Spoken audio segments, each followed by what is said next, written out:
Hi there, welcome to Floating in Dreams. Today's video is going to be my monthly haul for February.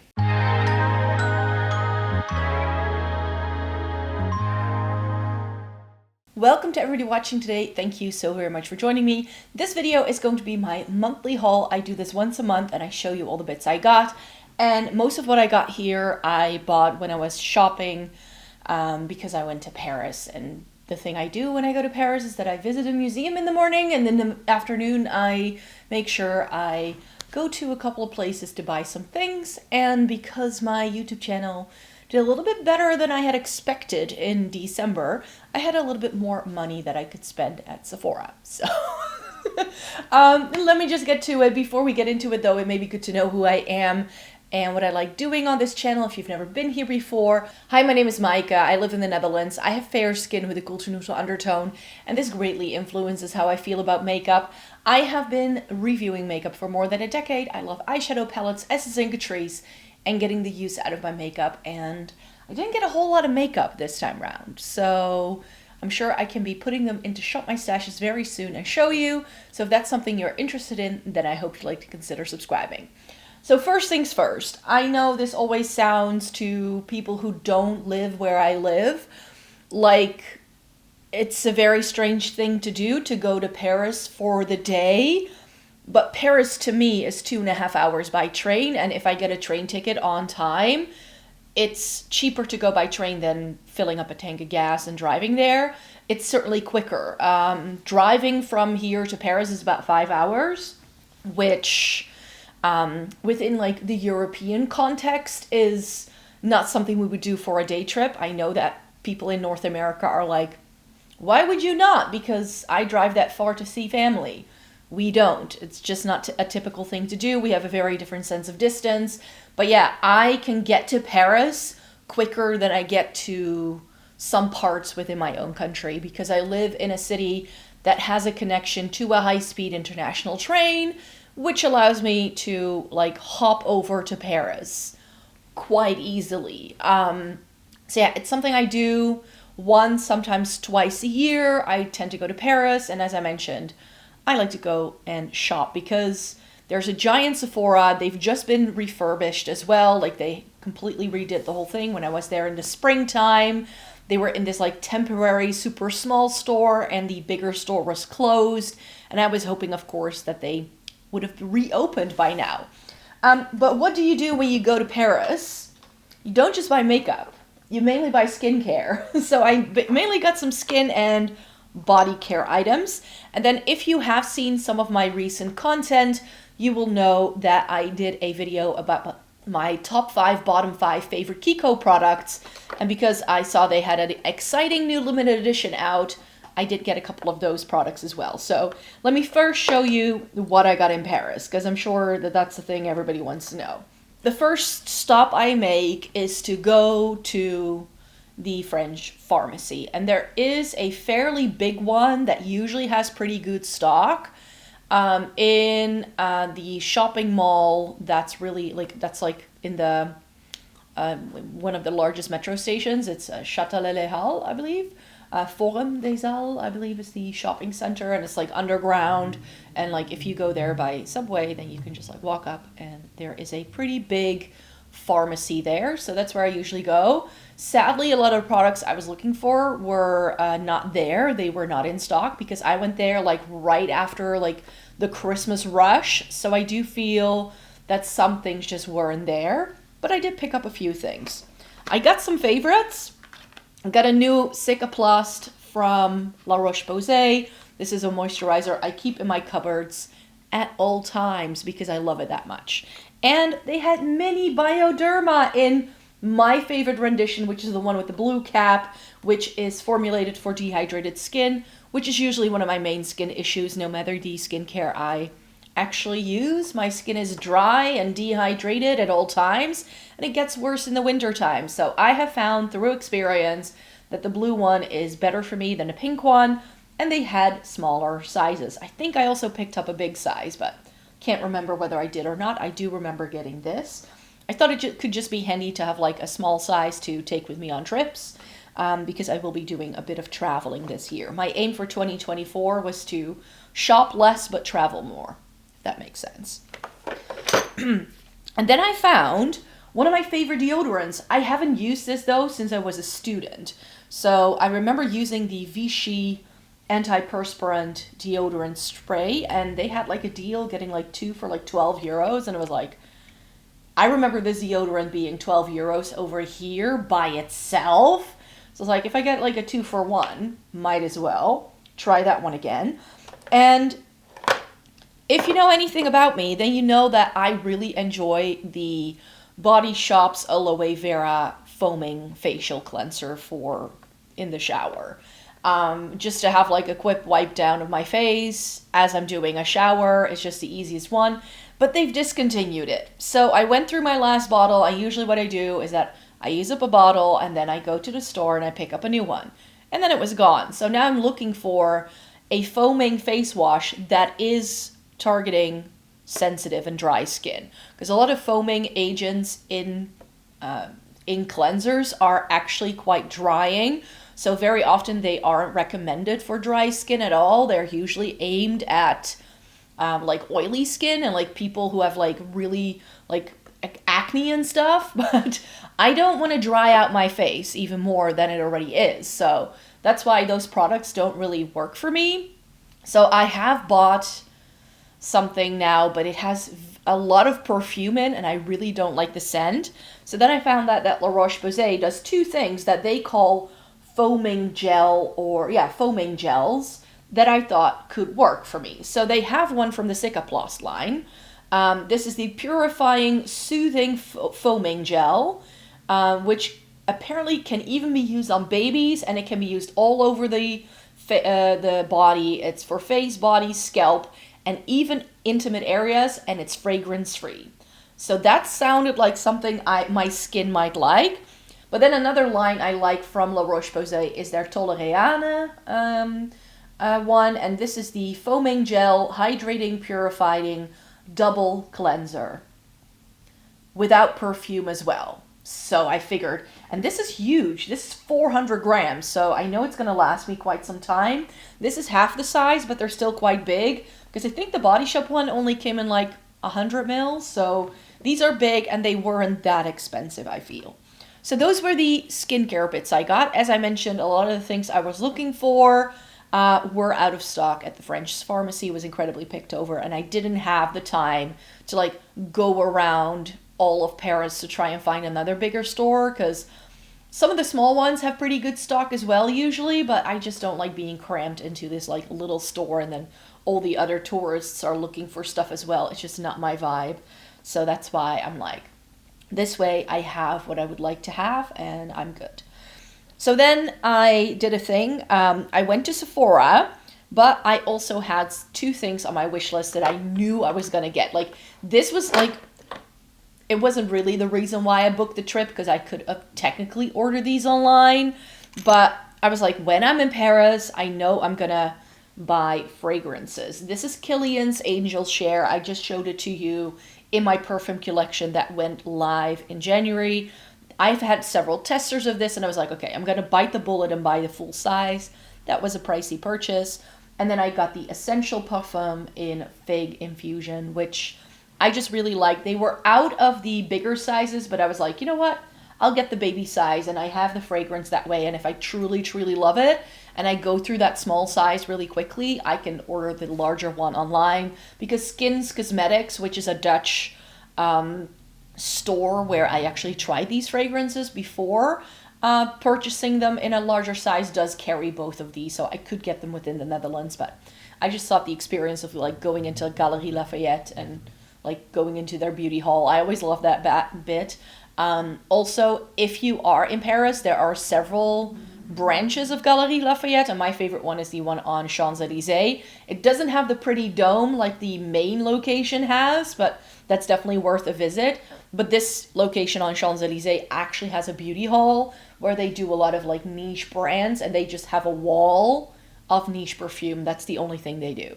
And they have a few makeup brands, but it's very much like skincare and fragrance, and I just love browsing there. So that's why I splurged. And then I splurged in the Sephora haul thing. Again, I didn't get a whole lot, but still everything together was quite expensive because it's Sephora. As I mentioned, my YouTube channel and AdSense for my blog was a little bit more than I usually get. And I was like, you know what? I'm gonna get myself some Sephora bits for that, because like the perfumes were planned. That was something I had budgeted for. So like, I'm going to Paris. I was like, I'm just gonna spend it on makeup and more fragrance, because I got the Under the Stars little mini from Sephora. This is their like 30 ml bottle, I think. Like they now do these smaller sizes, which I like. And this is an oud and a leather-based fragrance that came out in 2023, and I really wanted to try it. These smaller sizes can be really difficult to find where I live, so that's why with the Maison Margiela line, it's like 100 mils or this, or it's like a travel size, like this little spritzer, which I like for trying them, but this way I feel I have a much better balance and I can get a much better idea of the fragrance. I did also pick up some skincare from The Ordinary from Sephora, because I got their Soothing and Barrier Support Serum. This is that pink serum that has been going viral because it's pink. The pink is because of the B12 that's in here, and I like whatever I can use to really make sure my skin barrier is like living its best life, my skin usually loves. So that's why I wanted to try it. I wasn't able to find it anywhere. Not that I was looking very hard, but I just sort of like walked into this stand of like current hyped up products that they had at the front of the store and spotted it, and I was like, I could try that. So got some new The Ordinary. I haven't bought anything from The Ordinary in a while, I feel, so good one to try. And then makeup wise, I got 6 things, and 6 things at Sephora that are makeup with the fragrance and the skincare. You know that gets to quite a bit of money. But yeah, I mainly got complexion products. I got one eye thing from Rare Beauty. I finally managed to pick up one of the eyeshadow sticks from Rare Beauty. I've been wanting to try this, but the shade I wanted to get, which was Contentment, was out of stock all the time. And it's like this rosy, taupey sort of, well, it's not really cool tone, because Rare Beauty seems to insist on making everything warm toned in their line. They don't really do a lot of cool tones, but from the entire array of eyeshadow sticks they had, this one seemed to be the most neutral one that I would possibly like the most. Haven't used it on my eyes yet, but in a swatch it looked beautiful. It's sort of like a lighter rosy tone, it seems, so it looks really pretty when I swatched it, and I do love me a bit of Rare Beauty, as you will see in a minute. Shall we just continue then with the Rare Beauty thing? So I did also get this. This is another Rare Beauty blush. This is in the shade Encourage. I already have Hope, but that one's a little bit more peach, and this one is a bit more mauve toned. So I thought this could be flattering on. It is a warmer mauve, so you do have to be very careful with this. If you have a very strong, cool undertone and warm tone blushes don't work for you, this won't be you. But as I have mentioned recently, in another video I've done, I have really found that as much as I like cool tones up here and on my lips, I like balancing things out, because I do have that more neutral leaning undertone with a warmer tone blush. And I was like, I love this formula in the one I already have. Might as well buy another one. More blush then, something that I have been eyeing up ever since I had spotted this product when I was in the UK, and it's by Makeup by Mario. I'm very slowly inching my way into the brand that is Makeup by Mario. I sort of like pick and choose what might be interested. And this is the, what's it called? The Soft Pop Blush Stick in the shade Dusty Rose. I had another swatch because back when I was in the UK, I couldn't decide what shade I liked. And it was a little bit more expensive. And I was like, I already have enough in my basket as it is. I don't need to pick this up. I know I can order it online if I'd want to. But then I spotted it in the store in Paris, and I was like, you know what? I'm going to swatch it again. And the other shade I was looking for, which was a Raspberry, which is this like really bright pink. But I figured Dusty Rose, which is just a really nice, like warmer neutral. When it comes to like cream and liquid blush, I already have so many bright things that I was like, you know what? I think the raspberry shade I have is too similar to other things I already have in a cream or a liquid. So I wanted to try this one. It looks really beautiful in a swatch, very glowy, very hydrating. It does come with this brush on the end, which I don't think I'll use because I tend to use blush sticks with my fingers anyways. Like liquid and cream blush I use with fingers because I feel the warmth of my fingers is much better at giving a nice blend than something like this is. And we're sticking to complexion because I did pick up this. And this was something that was completely not planned. In fact, I spotted this already when I was in the UK in the summertime, walked by it, and decided it wasn't for me. And then I saw Jen Phelps and End of Year Favorites, and she was saying how the Pat McGrath Divine Bronzer was her favorite bronzer of the year. And I was like, I do want to try it. So I got it in the lightest shade. This is Naked Desire. And this is what the packaging looks like. It just looks like all the blushes. But look at how light this is. Isn't that a light tone blush? Or a bronzer, I should say. Like, I haven't seen a bronzer this light in ages. And the other ones, I didn't think were quite right. The reason why I passed up on it in the summertime when I spotted it in London was because I felt it was going to be too yellow for me. But I was like, you know what? I can try this. I'll just take one for the team. So if you are fair-skinned and you were wondering whether this was good, I'm going to try it for you. We'll see how it goes. And then finally, I got 2 new concealers. I almost bought 3, but the third one I was eyeing up. I couldn't really find my shade in, which is the new or newer YSL All Hours. So I decided to stick to 2 that again had been on my wish list. It is my current wish to try some more concealers for you because I feel I haven't really tried concealers in like a consistent way for the past 2 years. So I wanted to change it, and there were a couple of launches that intrigued me. So the All Hours from YSL, I would like to see if I can find my shade in that. But with YSL, I have found in the past, also with some of their foundations, that they do more shades online than they do in stores, which I feel completely defeats the point because if it's not in store, there are no testers and you can't see the shade before you buy it. And with products this expensive, I at least want to try it. The Natasha Denona High Glam Concealer is one, again, spotted it in the UK.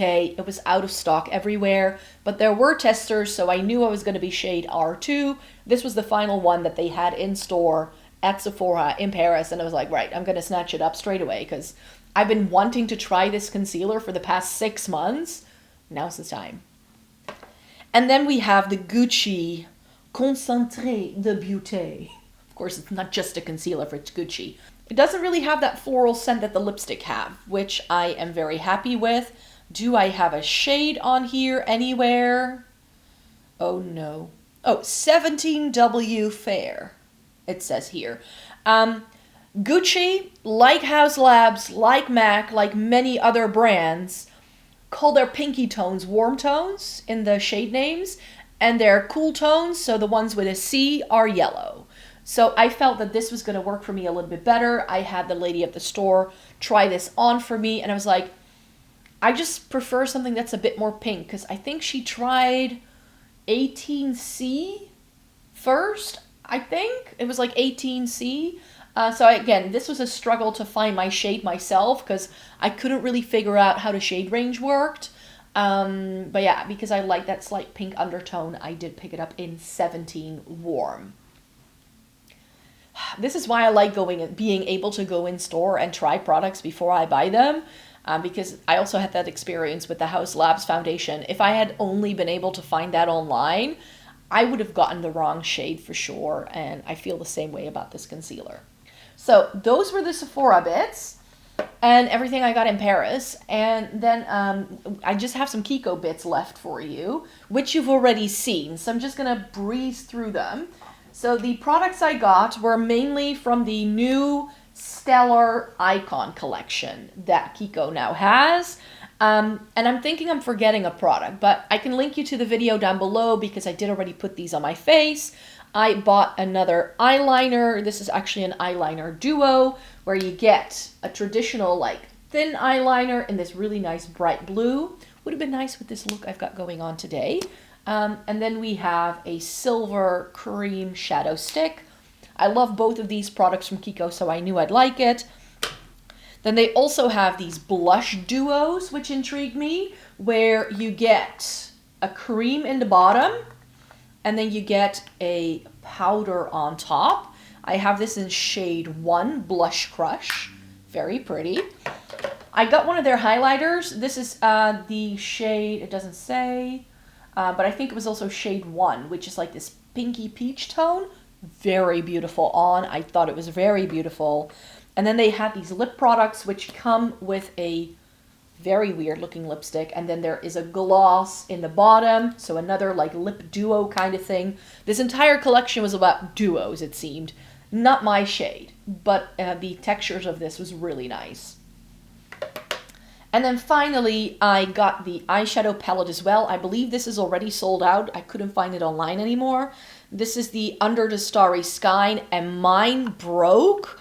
Not the shadow, but the actual like the actual pan like popped out, and I can't, like, of course I could glue it back in, but I'm lazy. So here is what that eyeshadow palette looks like.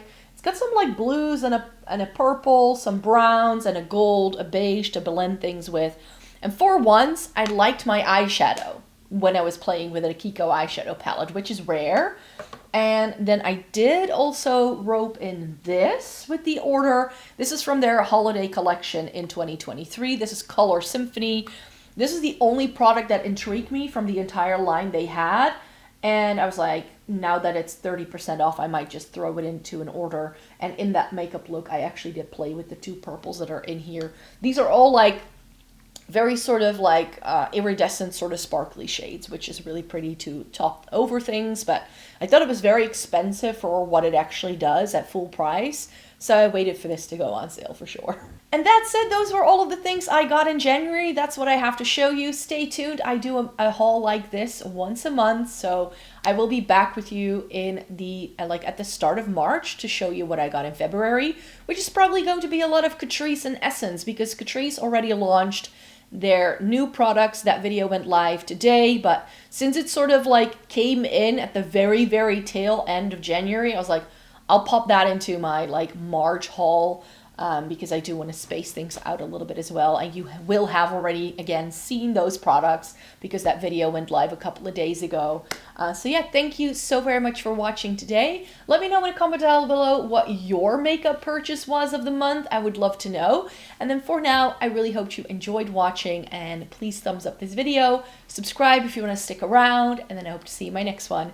Take care, everybody. Bye-bye.